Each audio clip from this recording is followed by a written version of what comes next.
The Kia Stonic is a small SUV that's been around since 2017, and it's just had a big makeover with new looks and new tech, and today we're showing you around it.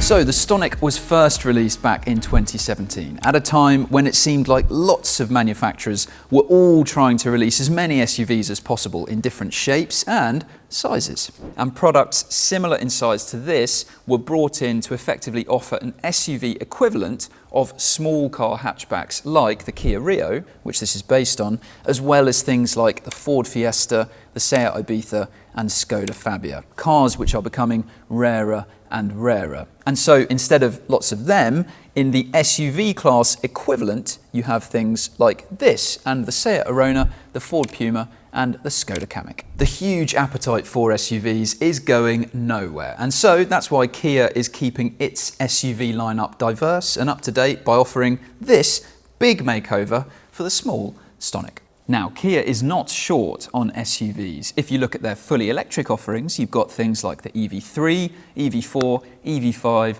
EV6 and EV9. But the Stonic will not be offered as a full EV. And so for the fuel-powered SUVs in Kia's lineup, this Stonic will remain the smallest offering, with the bigger Kia Niro, Kia Sportage and Kia Sorento sitting above it. The Stonic first got its name, by the way, by combining the words speedy and tonic. Now, that's not tonic as in gin, but tonic as in the first note of a musical scale. And it struck a chord with buyers after being released in 2017. It was given a light refresh in 2020, but now this is the biggest update yet to the Stonic. Although technically it's only a facelift of the first generation car. This is not a second generation Stonic. And the most obvious change to point out with this new Stonic is the update to its styling. So you can see at the front it's been given a makeover to more closely resemble other new Kia products like the EV3 and the EV9. There's been a makeover at the back as well. Newly designed 16 or 17-inch alloys now come with the Stonic, and a refresh to the paint options now means that white comes as standard, but there's also black, red, silver frost, astro grey and a new blue and new green to choose from as well.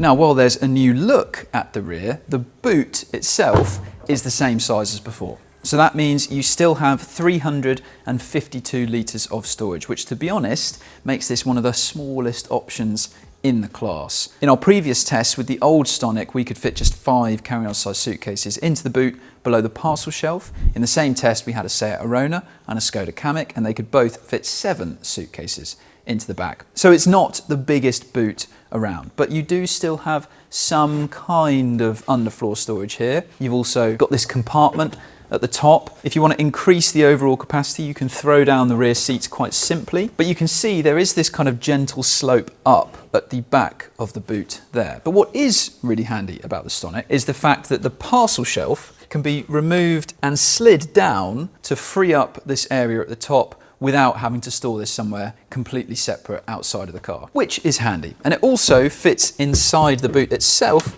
very easily as well. Now, overall, the new Stonic is a tiny bit longer than the old one, but that is just because of the redesigned bumpers. This is not massively different in terms of dimensions at all. So that means interior space is effectively the same in this new Stonic as the old one. And that means when it comes to rear seat space, like the boot, this is behind the best cars in the class. Now, headroom is fine. I'm 177 centimeters tall, sat behind my driving position, and I can fit in here okay with a little bit of clearance above my head as well. Legroom is also okay for me, and I've got some space for my feet under the seat in front, but in the small SUV class, a Seat Arona is definitely more generous when it comes to legroom, and a Skoda Kamiq is an altogether bigger option as well. So it's not that the Stonic is terrible and no adults will ever fit in these rear seats. It's just that if you are looking at a small SUV and do really care about practicality, then there are other options in the class that might suit you a bit better. There's also not much storage back here, so you have got some map pockets, but the door bins are very, very small. And while there are 3 seats in the back here, fitting 3 adults side by side will be a bit of a squeeze because this is quite narrow in the rear seat space that it offers. But if you are sat in this middle seat, then it's only a small lump in the floor, so you can quite easily fit your feet on it. And also for me, headroom is still okay, so I can just about fit if I had to. If you haven't got anyone sat in the back, then you've got this handy feature where you can store the rear seat belt to stop it from rattling around while you drive on this plastic. Now, up front, like the exterior, the interior has had a makeover as well. So you've got this new steering wheel design, for example. It's this 3-spoke look on the higher trim levels. The entry-level version of the car will get a 2-spoke steering wheel instead. There's a new design for the center console and gear stick down here. You've got a new upholstery look on the seats, and there's new ambient interior lighting as well. There's also a new setup for the tech that's available in the Stonic. So on the higher trim levels, you'll get these two 12.3-inch screens. This one for your digital driver display, this one for your touchscreen infotainment system. If you go for the entry-level version though, this driver display will be swapped for a smaller 4.2-inch screen instead. And we know from using other Kias and even the old Stonic before this update, Kia infotainment systems are very good, and this will compare very favourably against the other small SUVs that it will be up against, if it is as good as we'd expect it to be from Kia. Now, something that could be terrible news is the fact that in the old Stonic, the very simple no-frills physical controls for the air conditioning have been swapped for this touch panel down here. But we know that that isn't the end of the world, because this is the same system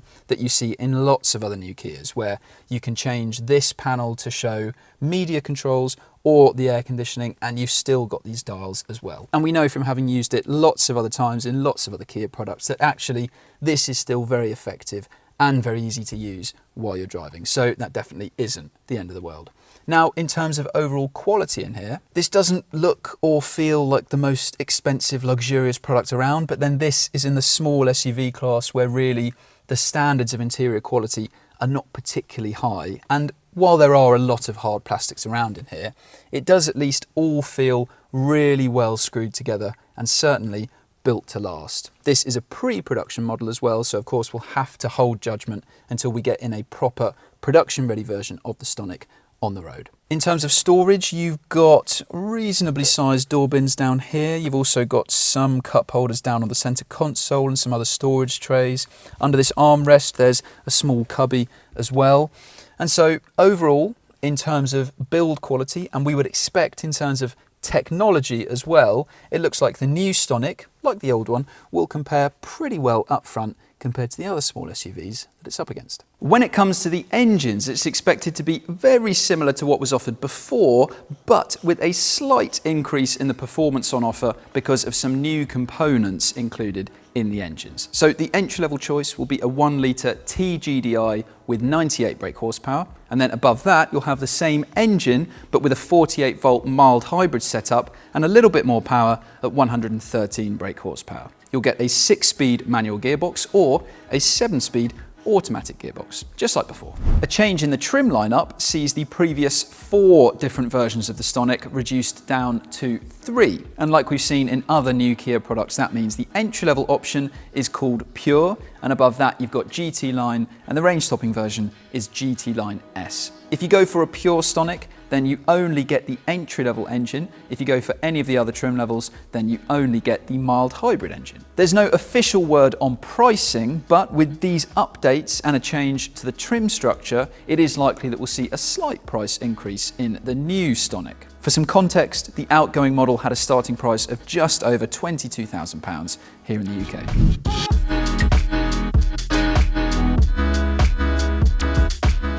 And that is everything we know about the new Kia Stonic. Tell us in the comments below what you think of the car, and if you want to see another video like this, click up there. Make sure you subscribe to our channel while you're at it, and if you want even more information on the new Stonic and every other car around, click on that link to go to whatcar.com.